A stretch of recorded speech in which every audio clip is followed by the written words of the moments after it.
Bonjour.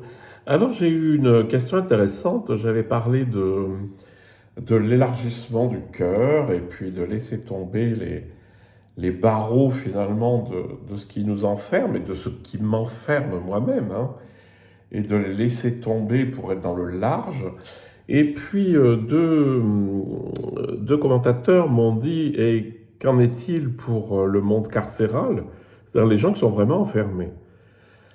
Alors déjà, il y a des enfermements qui ne sont pas carcéraux, mais qui sont des vrais enfermements. Lorsque vous êtes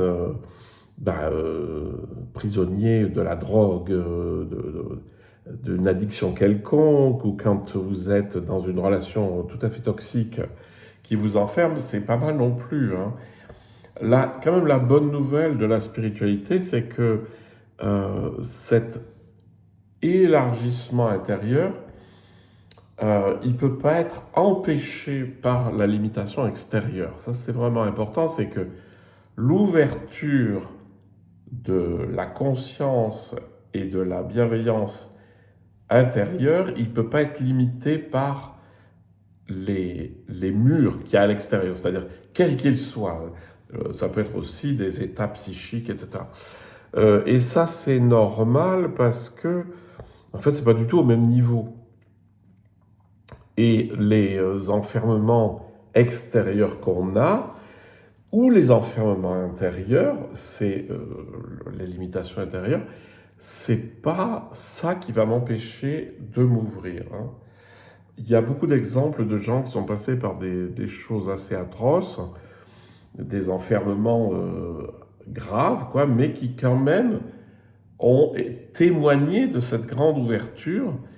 Et ce que je voudrais juste vous faire sentir, c'est que le- l'ouverture, elle peut être partout, elle peut être tout le temps, elle peut être dans n'importe quelle situation, et qu'elle n'est pas du même niveau que les contraintes extérieures.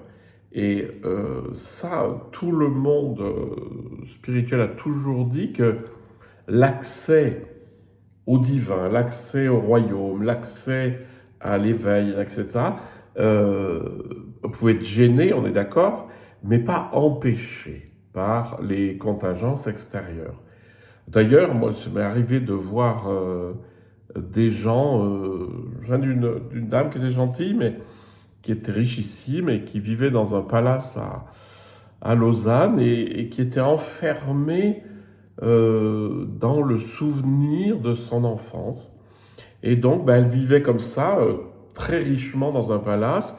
Puis une fois par semaine, elle allait dans l'appartement de ses parents. Donc, elle avait gardé l'immeuble sans personne dedans pour qu'elle puisse aller toutes les semaines passer l'après-midi dans l'appartement de son enfance.